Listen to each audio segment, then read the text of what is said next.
Hey guys, welcome back to the universal science.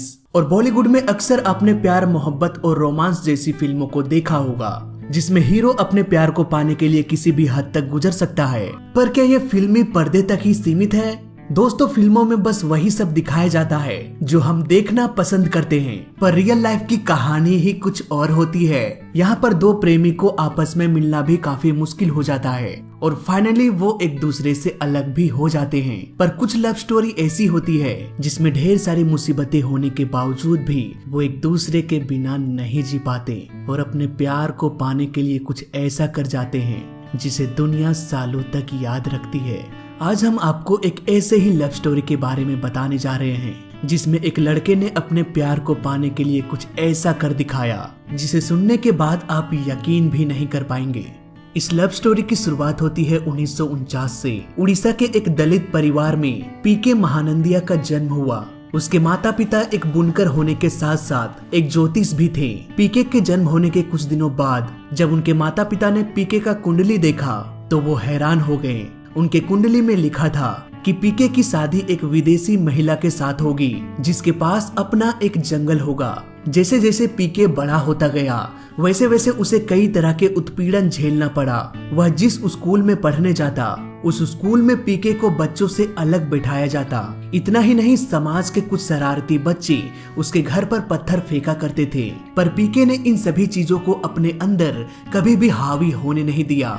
कहते हैं कि पीके को बचपन से ही आर्ट का शौकीन था और उसे आर्ट बनाना काफी पसंद था, पर उनके परिवार के पास उसके टैलेंट को बढ़ाने के लिए आगे की एजुकेशन प्रोवाइड करने के लिए पैसे नहीं थे, जिसके कारण अच्छे कॉलेज में सिलेक्शन होने के बावजूद भी वो कहीं भी एडमिशन नहीं ले पाया। पीके की काबिलियत को देखते हुए उड़ीसा सरकार उसके मदद करने के लिए आगे आए और 1971 में उन्हें दिल्ली कॉलेज ऑफ आर्ट्स में पढ़ाई करने का मौका मिल गया। यहाँ पर एडमिशन के बाद पीके दिल्ली शिफ्ट हो गया। पर जरा रुकिए, यहाँ पर उनकी परेशानी खत्म नहीं हुई थी, बल्कि यहाँ से एक नई जर्नी शुरू होने वाला था। पीके के पास रहने खाने के लिए पर्याप्त पैसे तो थे नहीं, इसीलिए उन्हें मजबूरन फुटपाथ में सोना पड़ता था और हर रोज वो पब्लिक टॉयलेट का इस्तेमाल करते थे। क्लास खत्म करने के बाद पीके हर रोज दिल्ली के कॉनेट प्लेस में लोगों का स्केच बनाते, जिससे उन्हें थोड़े बहुत पैसे मिल जाते थे। रोज की तरह शाम को एक दिन वो स्केच बना रहे थे।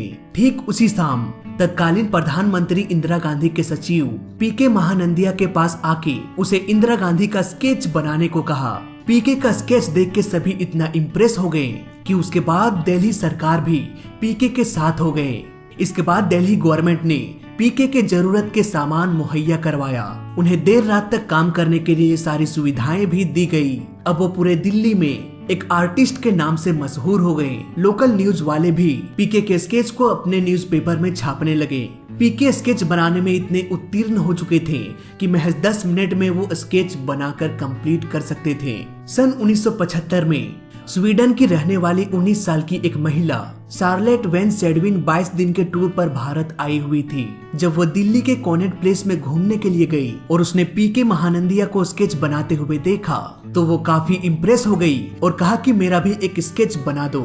इसके बाद फिर वही हुआ जिसे हम कहते हैं पहली नजर का प्यार। शार्लेट को देखकर पीके इतना नर्वस हो गए कि वो उसका स्केच ही नहीं बना पाए और कहा कि आप कल आइए। अगले दिन पीके पूरे कॉन्फिडेंस के साथ शार्लेट का स्केच बना के दे दिया, पर शार्लेट को ये स्केच उतना अच्छा नहीं लगा। अब इसी तरह से रोज दोनों मिलने लगे और इतनी बार मिलने के बाद तो अच्छी दोस्ती हो ही जाती है। अब धीरे धीरे पीके को ये एहसास होने लगा कि यही वो लड़की है जिससे फ्यूचर में मेरी शादी होने वाली है, क्योंकि उसे याद आया वो भविष्यवाणी जिसमें कहा गया था कि पीके की शादी किसी विदेशी महिला के साथ होगी। फिर क्या था, ये दोस्ती धीरे धीरे प्यार में बदलने लगी। कुछ ही दिनों बाद दोनों ने शादी कर ली, लेकिन 2-3 हफ्तों बाद शार्लेट का वीजा खत्म होने का वक्त आ गया।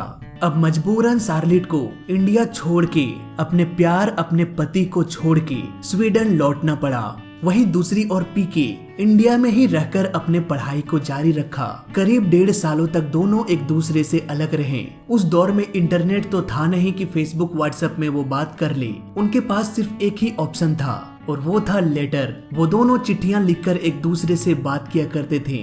वक्त बीतता गया और फाइनली पीके का कॉलेज भी अब खत्म हो गया। अब पीके ने डिसाइड किया कि वो शार्लेट से मिलने जाएगा, पर मिले भी तो कैसे। पीके के पास उतना पैसा भी नहीं था कि वो भारत से 6000 किलोमीटर दूर सफर कर सके। पीके के पास जितना भी सामान पड़ा हुआ था वो सब कुछ बेचकर पैसे इकट्ठा करने लगा। सब कुछ बेचने के बाद उसे 1200 रुपए मिला। फिर क्या था, उन्होंने 80 रुपए में एक सेकेंड हैंड साइकिल खरीदा और ठान लिया कि वो साइकिल चलाकर स्वीडन जाएंगे। 22 जनवरी 1977 को उनका ये सफर शुरू हो गया। पीके ने पूरा प्लान बना के रखा था, जिसके हिसाब से उन्हें हर दिन करीब 70 किलोमीटर सफर करना था। पर यह सफर सुनने में जितना आसान लगती है, उससे लाख गुना अधिक मुश्किलों का सामना उसे करना था। इस सफर में पाकिस्तान, अफगानिस्तान, ईरान और टर्की को पार करते हुए उसे यूरोप तक पहुंचना था। दोस्तों, 1970 के दशक में कुछ गिने चुने ही देश ऐसे थे जहां पर वीजा की जरूरत पड़ती थी, और ये वीजा सिर्फ एयरपोर्ट्स में ही चेक किया जाता था, न कि बॉर्डर्स में। इसलिए उन्हें ऑन रोड सफर करने में वीजा की कोई भी प्रॉब्लम नहीं थी। दोस्तों, इतना परिश्रम, इतनी मेहनत, इतना प्यार देखकर ऊपर वाला भी उनके साथ ही था। वो रास्ते में हर किसी का स्केच बनाता, जिससे उसे कुछ पैसे भी मिल जाता, खाने पीने की चीजें और रहने की भी जगह मिल जाती थी। इसी तरह उसने अपने सफर को जारी रखा। साइकिल चलाते चलाते उनके पैरों में छाले भी पड़ गए, लेकिन फिर भी वो रुका नहीं। उन दिनों कई सारे ट्रक्स सामान को ट्रांसपोर्ट किया करते थे। इन्हीं ट्रक्स में वो लिफ्ट लेके अपने सफर की दूरियों को कम कर रहे थे।